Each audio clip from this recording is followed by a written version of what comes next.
안녕하세요. 올해로 34살, 결혼한 지는 6년이 된 주부였습니다.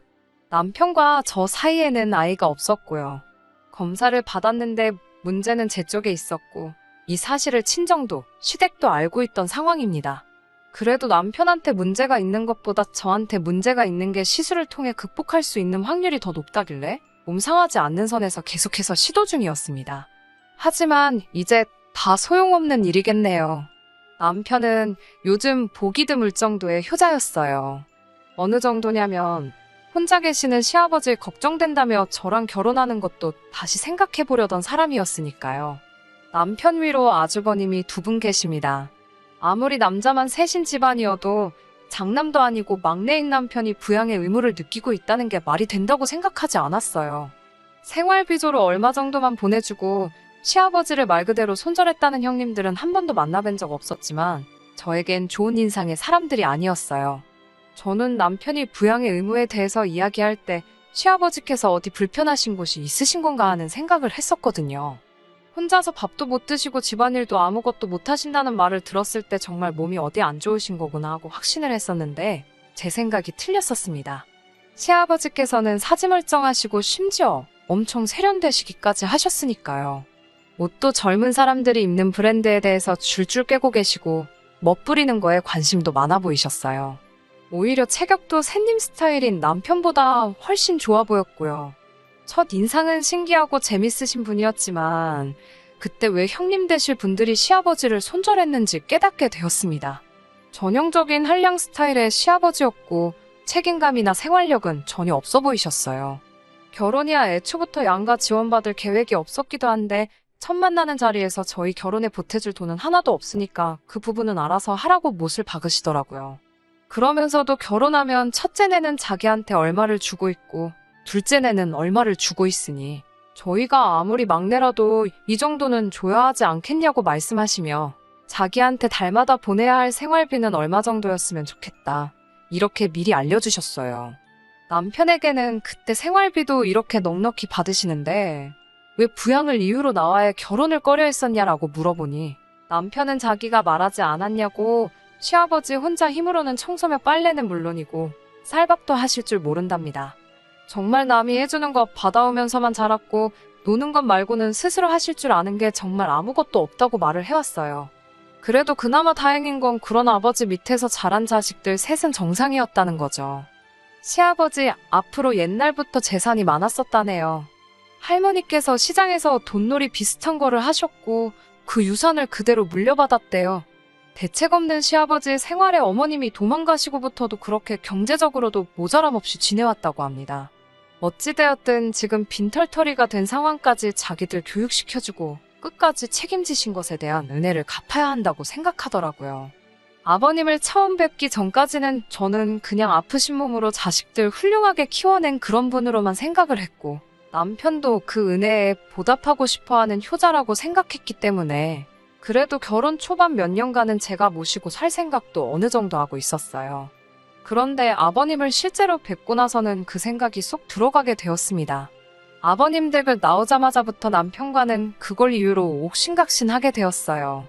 왜 모신다고 해놓고 이제 와서 말을 바꾸냐, 이런 식으로 남편의 언성이 높아지니 베란다에 잠깐 담배 피러 나오신 아버님께서 그 말을 들었나 봐요.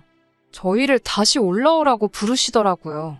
어차피 남편이 혼자 되실 아버님 때문에 결혼을 꺼려한 데다가 집 앞에서 언쟁을 하며 제가 모시기 싫어한다는 사실까지 이야기했고 저도 저런 시아버님과 합가해 모시고 살아야 한다는 생각을 하니 이 결혼이 뒤집어져도 그만이다라는 생각을 했어요. 그래서 그런지 저희를 다시 부르시는데 떨린다거나 두렵다거나 하지 않았습니다. 시아버지는 저희를 앞에 앉혀놓고 말씀을 시작하셨어요. 그런데 시아버지께서 저희에게 꺼낸 말은 참 의외의 말이었습니다. 저는 꼼짝없이 저희 결혼을 반대하려고 하시는구나 생각했거든요. 시아버지가 내 노후 때문에 장가가기를 꺼려하는 거냐라고 물으시며 자기 노후 준비는 생각이 다 되어 있고 준비도 다 되어가고 있으니 걱정하지 말라고 하더라고요. 그리고 저희가 돈만 제때 보내주면 얼굴 안 보고 살아도 그만이라고 첫째나 둘째 형들도 그러고 있지 않느냐고 하셨어요. 오히려 그런 부분에서는 쿨하시더라고요. 아무튼 시아버지 봉양에 대한 문제가 사라지니 결혼 준비는 일사천리로 진행이 되었고 저희는 그렇게 별탈 없이 결혼식을 올리게 되었습니다. 그래도 끝까지 걱정하는 남편의 뜻을 꺾지 못해 신혼집은 그나마 시아버님 사시는 곳에서 그렇게 멀지 않은 곳으로 구하게 되었어요. 남편은 결혼 후에도 청소며 먹을거리며 해주러 아버님 댁에 가고 싶어 했어요. 노후 준비가 다 되어 있다더니 그렇게 긴 텀을 두고 찾아가는 것도 아닌데 매번 갈 때마다 집은 아주 개판이 되어 있고 식사는 다 사서 드시는지 집에는 포장용기만 굴러다니고 있었어요. 저도 어느 정도 도와주겠다고 생각은 했는데 그래도 신혼부부가 매 주말마다 둘이서 시간 보내는 걸 포기하고 아버님 댁에서 청소하고 밥하고 그러는 건 아니잖아요. 너무 스트레스였어요. 둘만 있어도 시간이 아쉬울 판에 매일 하는 집안일에 더불어 아버님 집까지 가서 또 그걸 하고 있어야 했으니까요. 매주 반복되는 지긋지긋한 패턴에 결국 제가 참지 못해 아버님께 준비해 놓으셨다는 노후 준비는 어떻게 된 건지 직접 물어봤습니다. 아버님은 이제 말을 해야겠다는 생각이 들었는지 다음 주에 올 때 남편의 형들까지 전부 다 같이 해서 와달라고 하더라고요. 무언가 중대 발표가 있을 것 같았습니다. 확신에 차 있는 말투는 역시 뭐가 준비해 놓으신 게 있기는 있구나 하는 모양이었어요. 그날 시아버지 댁에 처음으로 온 가족이 모였습니다. 명절에도 안 모인 식구들을 다 만나게 되니 감회가 새롭더라고요. 결혼식 이후로 단 한 번도 본 적이 없었던 형님들까지 전부 도착해 있었습니다. 시아버지가 온 식구들 앞에 발표한 노후 대책은 참으로도 어이가 없었습니다. 각 형제들 앞으로 일단 1,000만 원씩을 달라고 하더라고요. 그럼 그 돈을 가지고 외국에 나가 새 신부감을 찾아오시겠답니다. 말인즉슨 국제결혼으로 재혼을 한다는 말씀이었어요. 그렇다고 거기서 끝나는 게 아니었습니다. 저희가 매달 보내고 있는 생활비를 더 올려서 받아야겠다고 하시더군요. 새 시어머니 되실 분 몫의 생활비에 추가로 그쪽 나라로 매달 송금해야 할 일정 금액이 있다고 하네요. 앉은 자리에서 1,000만 원을 뜯기고 앞으로 보내드릴 생활비도 훨씬 늘어나는 상황에서 그걸 좋아라 하는 사람은 아무도 없었습니다. 애초에 그걸 떠나더라도 아버님 나이가 60이 넘으셨는데 국제결혼으로 제취를 하시는 것부터 찬성할 사람이 어디 있었겠어요? 당연히 그 자리에 있던 사람들 모두 그렇게는 안 된다고 반대를 했습니다. 시아버지는 이미 이걸 오래전부터 계획을 하신 건지 시아버지께서도 초강수로 나가시더라고요. 저희들이 반대를 한다면 굳이 강행을 하지 않겠다고 하시면서도 그렇게 되면 자기는 노후 준비가 된 게 아무것도 없으니 매달 보내는 생활비와 더불어 주에 이일씩 며느리들이 돌아가면서 자기 청소도 해주고 밥도 해주는 수발을 들어줘야 할 것이라고 들어누워 우기시더라고요. 자식이기는 부모 없다더니 여기서는 정반대였습니다. 막무가내로 어깃장을 부리는 아버님 고집 꺾을 사람들 아무도 없었고 돈 1,000만 원의 시아버지 뒷바라지에 대한 부담이 영원히 사라진다면 그 값으로 싸다고 형님들이 먼저 생각을 바꾸기 시작했어요. 그렇게 모두의 동의를 얻어내고 아버님은 그달 말에 새 신부를 데리러 간다고 출국을 하셨습니다. 일주일도 안 돼서 다시 귀국을 하셨는데 아버님은 혼자서 돌아오셨어요. 저희는 속으로 아버님이 마음을 고쳐먹고 결혼을 안 하시기로 한 줄 알았는데 그게 아니었네요. 한국에 오려면 한국어 시험을 통과해야지 올 수가 있다고 하더라고요. 빨리 너네 새 시어머니 보여주고 싶은데 아주 마음이 끓는다고 하시는 게 마음을 고쳐먹지는 않으신 것 같더라고요. 그렇게 시아버지의 노후 준비 대책인 외국인 새 시어머니가 오기 전까지 6개월간 남편의 간절한 부탁으로 제가 짬이 날 때마다 아버님 댁 청소와 식사 준비를 도맡아 해야 했습니다. 형님들은 역시 한 번도 오지 않으셨고요. 제가 이걸 왜 하고 있나 싶더라고요. 그래도 6개월만 참으면 이 집과도 영원히 이별이라고 생각하니 그거 하나만 믿고 속으로 꾹꾹 참아내며 했습니다. 그렇게 6개월이 지나 새 시어머니는 한국에 도착하시게 되었고 또 효자인 남편의 오지랖에 저희가 공항까지 데리러 가게 되었습니다. 정말 경악을 금치 않을 수가 없었어요. 제가 그 당시 29이었는데 저보다도 나이가 4살이나 더 어린 시어머니를 처음 봤을 때는 말이죠. 화장은 하나도 하지 않아 수수했는데 오히려 그것 때문에 더 시어머니가 어려 보이기까지 했고 아버님은 사람처럼 보이지도 않았습니다. 의외로 한국말을 잘 배워서 온 건지 의사소통에는 크게 어려움이 없었어요. 간간히 틀리기는 하지만 자기 의사표현 정도는 확실히 할 만큼 배워서 온 것 같더라고요. 무엇보다 이제 더 이상 아버님 신경 쓸 필요 없이 오롯이 우리 둘만의 결혼 생활을 드디어 시작한다는 생각이 들어 기대가 되기까지 했습니다. 그렇게 결혼하고 나서 처음으로 이제서야 결혼을 한 것 같다는 게 실감이 날 정도로 좋은 시간을 보냈습니다.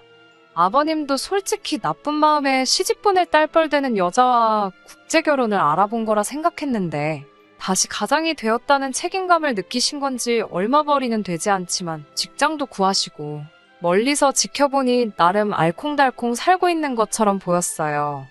하지만 이대로 이 행복한 삶이 유지될 거라 생각했던 제가 바보였네요. 아버님께서 저희를 다시 찾으신 건 1년이 채 지나지 않아서부터입니다. 음식이 입에 안 맞아서 아주 죽겠다고 하시네요. 그래도 새 시어머니는 시집 온다고 요리도 배우고 할 거 다 하고 온 것 같았는데 아버님은 외국 음식 냄새가 나서 입에 물려먹지를 못하겠다고 저희 보고 가끔씩 와서 밥을 해놓으라 하시네요. 남편은 난감한 표정으로 또 저한테 양해를 구하려 하고 있고 저도 참을 만큼 참았으니 이번만큼은 양보를 못하겠더라고요. 그렇게는 할 수 없다. 돈을 더 쓰든 상관없으니 식사도 챙겨주는 가사도우미를 구하던지 반찬 가게에서 반찬을 사날르던지 그거는 너가 알아서 할 일이라고. 나는 다른 형님들처럼 더 이상 아버님과 관련된 일에서는 손을 떼겠다 했습니다. 그동안 제가 얼마나 시달려왔는지는 남편도 지켜봐왔고 또 이렇게 된 상황에서 제게 양해를 구하려고 했으니 제가 어느 정도로 진심이었는지는 말하지 않아도 알았을 거예요. 하지만 그 효심이 어디 가지는 않는지 결국 일주일에 한 번 자기가 직접 반찬을 사다 나르기로 했습니다. 차라리 그때까지 차오르는 효심의 끝까지 자기 아버지 포기하지 못하는 남편을 놓아주었다면 이런 꼬라지를 볼 필요도 없었을 텐데 말이지요. 반찬만 전해주고 오던 남편은 언제부터인가 아버님 댁에 가면 귀가하는 시간이 늦어지기 시작했습니다. 반찬만 사서 전해주고 오는 게 뭐 일이 오래 걸리냐 물으니 남편은 언제까지 반찬을 사다 줄 수는 없으니까 라고 말하며 새어머니한테 반찬 만드는 법을 가르쳐주고 있다고 말을 하더라고요. 집에서도 평소에 살림 하나 안 하는 사람이 무슨 요리를 가르쳐주냐고 따졌지요. 요즘 인터넷이 잘 되어 있어서 어지간한 거는 그거 보고서 따라 만든다고 자기가 요리를 가르쳐주는 게 아니라 이런 게 있다고 설명해주고 재료들 사와서 제대로 만드는지 지켜보고 맛 한번 보고 그러고 나서 돌아오느라고 시간이 좀 걸린다고 합니다. 그 상황이 내키지는 않았어요. 아무리 아버님이 세장가 들어서 가진 새어머니지만 나이가 워낙에 저희 또래인데다가 어리기까지 했으니까요. 하지만 평소 남편의 아버님을 향한 효심도 알고 있는데다가 남편 또한 이렇게 반찬 몇 가지만 가르쳐 놓으면 앞으로 아버님 댁에 발걸음을 할 일도 없어지지 않느냐고 길게 보면 자기가 하는 행동을 이해해 줄 것이라며 저를 설득해 줬습니다. 남편이 아버님 댁에 발길을 끊게 된 건 그날로부터 3개월 뒤의 일이었어요. 그 뒤로 3년, 별탈 없이 둘이서 다시 잘 지냈습니다. 다만 남편의 다른 형제들은 아버님이 노후 준비로 국제 결혼을 할 거라는 말을 하게 된 그날 아버님과의 인연을 끊었는데 유독 제 남편만큼은 명절이며 어버이날이며 아버님을 꼭 챙기기 시작했습니다. 저는 따라가지 않았어요. 따라가지 않았던 게 잘못이었을까요? 그렇게 작년 저희는 더 끔찍한 소식을 듣게 되었습니다. 남편에게 여동생이 생기게 되었다는 사실을요. 아버님도 참 대단하시다 생각했습니다. 아무리 행색을 젊어 보이게 하고 다시신다 하더라도 이제 곧 70을 바라보시는 분인데 말이에요. 그리고 그날 병원에서 울고 있는 시어머니를 토닥여주고 있는 남편을 발견하게 되었습니다. 둘이 친모자지간은 아니지만 그래도 그때는 충분히 그럴 수 있다고 생각했어요. 단지 새 시어머니의 눈물이 기쁨의 의미인지 아니면 그 반대인지 저는 몰랐지만요. 저희는 결혼 6년 차에 아이도 없이 살고 있는데 이러다 아버님의 아이를 제가 보게 되기라도 할까봐 아이가 태어났다는 소식에도 병원에 찾아가지 않았습니다. 병원에 가보려던 남편도 말렸어요. 남의 아이를 걱정할 때가 아니다. 이제 우리도 시술이든 뭐든 해서 준비를 해야 하지 않겠냐고 말했지요. 그리고 그렇게 얼마 전 시아버지로부터 연락을 받게 되고 남편과 저는 아버님 댁으로 허겁지겁 향하게 되었습니다. 집에는 아이 울음소리밖에 들리지 않고 있고 아이를 돌보고 있어야 할 새시어머니는 그 어느 곳에도 보이지 않았습니다. 옷 가지며 전부 다 가져가지도 않은 것이 어디 급하게 가볼 곳이 있었나 봅니다. 남편은 그 자리를 보고 바들바들 몸을 떨더라고요. 아버님은 일부러 귀화가 끝나면 도망갈까봐 혼인신고도 안 해줬는데 달아났다고 이를 갈고 계시더라고요. 그러면서 하시는 말이 저 애는 니들이 마침 애도 없고 하니까 데려다가 키우라고 하시는 겁니다. 제가 정말 정색하면서 아버님께 처음으로 말대꾸를 했어요. 여태까지 남편 보면서 꾹 참아왔던 게 정말 한 번에 다 터져나오더라고요. 시아버지는 저에게 어이없는 소리까지 덧붙이시더군요. 저 애가 내 아이가 아닐 수도 있다는 말을요. 남편은 그 말에 그게 대체 무슨 소리냐고 정색을 했고 아버님은 남편을 보면서 네가 더 잘 알지 않을 거냐고 말을 하셨습니다. 대충 안 봐도 무슨 상황인지 조각이 맞춰지더라고요. 그렇게 효자인 척 하던 남편은 아버님 앞에 고래고래 소리를 지르며 대체 무슨 말도 안 되는 소리를 하시느냐고 소리를 치더라고요. 아버님 말이라면 꿈뻑 죽던 평소의 남편이 아니었어요. 아버님은 기분 잡쳤다며 밖으로 나가셨고 남편은 울고 있는 아이를 들쳐안고는 조용히 시키는데 여념이 없더라고요. 제가 이상한 생각을 갖고 있어서 그런 건지 아이를 안고 있는 남편의 모습에 알 수 없는 위화감이 들었습니다. 남편은 이런 제 마음도 모르는 건지 아이를 어떻게 하고 싶냐고 묻더라고요. 그 말에 제가 지금 장난치는 거냐고 소리를 질렀어요. 아무리 그래도 그렇지 이 상황에서 그게 할 말이냐고요. 남편도 정색을 하면서 그렇다고 아이가 무슨 잘못이 있느냐고 저에게 따지더라고요. 그건 애 아빠인 너네 아버지가 결정할 일이지 우리가 결정할 일이 아니라 했더니 평소 아버지를 알면서 그런 말이 나오냐고 이 아이가 어떻게 될 건지 뻔히 알고 있는 거 아니냐고 하더라고요. 그 말에 저는 그건 내가 알 거 없다고 했어요. 오히려 그 아이한테 왜 이렇게 집착을 하는 거냐고 혹시 내가 알면 안 되는 사실이라도 있느냐고 물어봤습니다. 남편은 그런 건 절대 아니라고 하더라고요. 당당하게 먼저 그렇게 자기를 못 믿겠으면 지금 이 길로 병원에 가서 검사를 받아보자고 자신있게 말하더라고요. 하지만 그 말에도 신뢰가 가지 않다기보다도 결국 이 사단이 난 상황에서 아이든 아버님이든 아무것도 내치지 못하고 또 자기가 전부 감수하려고 하는 남편의 효자 버릇에 신물이 나기 시작했습니다. 6년이란 결혼 생활 동안 저를 답답하게 만든 건 도합 1년이 채 안 되는 짧은 기간입니다. 그런데도 이렇게 사람을 질리게 만들 정도였다면 그동안 남편의 효자병이 얼마나 심했는지 충분히 이해가 가실 거라고 생각합니다. 남편에게는 그 애는 너가 키우고 싶으면 키우라고 했어요. 하지만 저는 이제 여기까지라고 더 이상은 못하겠다는 말을 전해줬습니다. 남편은 자고 있는 아이가 다시 깰까봐 어쩌지도 못하고 제자리에 우물쭈물 하고만 있더라고요. 그 덕분에 저는 오히려 마음 잡기가 더 편해졌습니다. 그렇게 평생 아버님의 자랑스러운 아들도 되고 너가 지금 안고 있는 시누이한테는 부모 같은 오빠가 돼주라고 말하고 저는 그 집을 뛰쳐나왔습니다. 법원도 이 상황에서 저의 편을 들어주었어요. 숙려기간이 없었으면 좋겠다는 제 신청이 받아들여져 곧바로 협의 이혼을 할 수 있었습니다. 남편은 끝까지 그 아이의 부모가 되어주고 싶었던 건지 아니면 또 혼자 된 아버님을 평생 수발들며 살기로 결심을 한 건지 순순히 이혼을 허락해 주었습니다. 아직도 남편이 그렇게 그 아이에게 집착했던 이유를 모르겠네요. 안 좋은 생각을 하려고 해도 또 검사를 받자고 당당하게 나오는 모습을 보니 제가 생각하는 그런 건 아니었을 텐데 말입니다. 6년, 짧았다면 짧고 길다면 긴 시간이지만 앞으로 더 길게 남아있는 저의 인생을 위해 저도 하루빨리 털어내고 저의 인생을 살아야겠습니다. 여기까지 들어주시느라 전부 수고 많으셨습니다. 감사합니다. 끝까지 들어주셔서 감사합니다. 오늘의 사연은 여기까지입니다. 구독과 좋아요, 알람 설정 부탁드리고 더 좋은 사연으로 다시 찾아뵙겠습니다. 감사합니다.